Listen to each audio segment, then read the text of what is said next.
Hi, I'm Mackenzie, and I'm going to talk about some of my master's research on how boat noise affects vocalizations in the plainfin midshipman fish. So imagine you're at a cocktail party. The room's pretty loud, there's some background music playing, and there's the buzzing of people moving around the room and having conversations all around you. You're chatting with a friend, and even though they're standing right next to you, it's hard to hear them over all the background noise. You'd likely increase the volume of your voice without even thinking about it. You might have to repeat yourself several times so that your friend can understand you.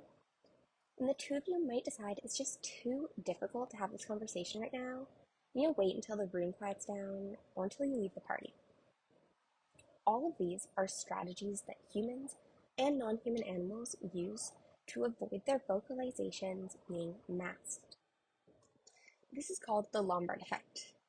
So altering vocalizations in the presence of background noise to avoid acoustic masking.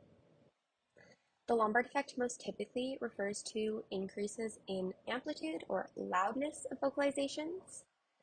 However, it can also include changes to call characteristics, such as changing the frequency or pitch of vocalizations, to make them higher or lower, and changes in vocalization rate, vocalizing more or less frequently. So that could be like repeating yourself to a friend, or deciding to just temporarily stop or decrease your vocalization rate and wait until it quiets down. And this is a well-documented effect in humans, but it's also been observed in many other species. It's very common in birds, especially songbirds, and it's been observed in some terrestrial mammals, as well as marine mammals, and even a few fishes, though very few species of fish have been tested. So I'm looking at this in the plainfin midshipman fish. These guys live in deep water most of the year, and then they come into the intertidal zone every summer to breed. Here they nest under large rocks, where the males dig out a nesting cavity and from there hum to attract females. They have male-only parental care and nest defense, and these guys are really good dads. They spend months in the intertidal zone caring for their eggs and under these very harsh conditions of low oxygen, high heat, and many environmental fluctuations. At the same time, they don't leave their nests to forage, so they aren't eating and they're expending a ton of energy on these vocalizations, defense, and parental care. So this is a very costly period, and of course a very important period in their life history as it's their breeding time. As I mentioned, they have multiple vocalizations, two of which they use for defense. And so this is called a spectrogram. It has time on the x-axis and frequency on the y-axis. And the color intensity is the amplitude or loudness of the vocalizations. And so it's just a visual representation of acoustic recordings. They have grunts, which are these short vocalizations, and they can be produced individually or in a rhythmic series called a grunt train. Those can be hundreds of grunts long. I've counted up to 288 manually. And then they have longer growls, which are frequency modulated. Finally, they have the mating hum, which they use for courtship. So they have this strong, loud tonal signal with very dominant harmonics. And because these fish are so sensitive to sound and they rely on acoustic communication for successful reproduction and defense, noise pollution has the potential to really negatively impact them.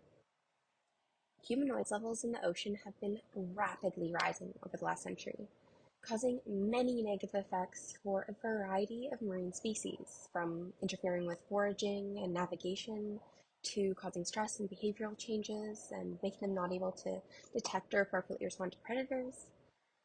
And boat noise can be particularly detrimental as its low frequency allows it to travel very far, and it perfectly overlaps with the low frequency vocalizations of many fish species, including the plainfin midshipman. So this could, of course, interfere with their communication, could mask the vocalizations, In this case, meaning the female might not be able to hear the male's hum, or a nest intruder might not hear and appropriately respond to the agonistic vocalizations, thereby compromising the nest defense. And it could also lead to the male altering his vocalizations, so exhibiting the Lombard effect. So to avoid masking, he could alter the calling rate, shift the frequency of the vocalizations away from the dominant frequencies of the boat noise, or increase the loudness of those vocalizations. So this is what I wanted to test. Does boat noise alter midshipman vocalizations? And if it does, what specific changes does it lead to? And it was really important to me to do this using a realistic noise stimulus, so a little motorboat, as most of what we currently know about how noise affects fish comes from playback studies using speakers. And some of these have been done in the wild, but a lot have been done in tanks. So I really wanted to look at this in their natural habitat, the intertidal zone, using a stimulus that they'd be naturally exposed to in that habitat, so recreational sized motorboat. So this is my beautiful field site in Washington in the Hood Canal region. And at this site, we laid out concrete tiles as artificial nests, which the males readily inhabit. So you can see by that little nose poking out there. We would then check these nests regularly for occupancy. And once the majority of nests in a group had a male, this guy here, guarding eggs, we considered that group ready to be tested. At this point, we would deploy an acoustic recorder in the middle of a nest group, and this was to record the vocalizations of the fish during trials, as well as the boat noise that we are exposing them to. So this was our setup, and during each trial, we first started with a 10-minute period that was ambient, baseline, so before the noise started, before the boat was even turned on. This is then followed by 10 minutes of continuous boat noise, where I'd get to drive the boat round and round at full throttle. Then a 10-minute ambient control period where the boat was turned off and away from the nests. And we would alternate between these two periods 3 times for a total of 7 trial periods. So first, we're going to take a look at the agonistic vocalization rate, so number of grunts and growls. On the y-axis here, we have the total number of agonistic vocalizations per group per 10-minute trial period. So what we saw was that they vocalized a lot less during the boat noise periods. And this trend was consistent across all groups, as shown by those thin gray lines. The overall trend, shown by the thicker black line, was that there were 4.4 times fewer vocalizations during boat noise, which is a lot, and it's an example of the Lombard effect. So now we can look at call characteristics, so frequency and amplitude, and we're going to focus on the mating hum for these. So in this figure, we're going to have mating hum peak frequency, so again, pitch. And in this figure, the colors represent the different groups. So you can see that they did increase the frequency during boat noise. They're singing at a higher pitch during noise, potentially to shift that a little bit away from the dominant boat harmonics. So again, this is an example of the Lombard effect. Finally, we can take a look at amplitude or loudness of the mating hum.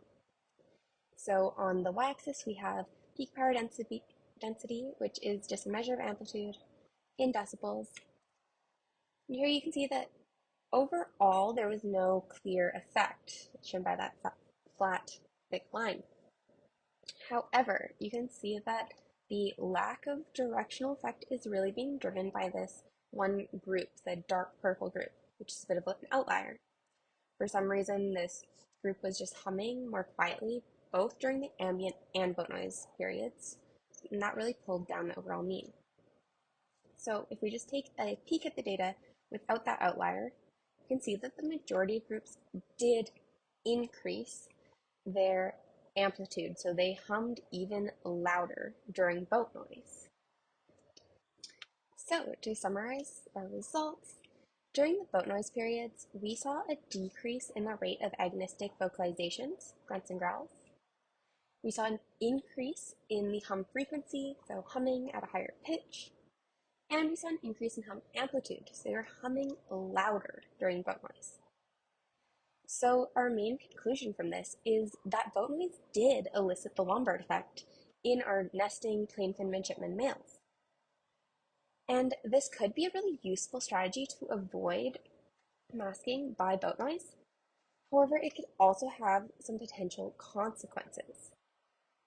So decreased agonistic vocalizations could lead to compromised nest defense against intruders and egg predators, because those vocalizations are an important strategy to help defend their nests. And so if they're not vocalizing as much, they might not be able to defend it as effectively.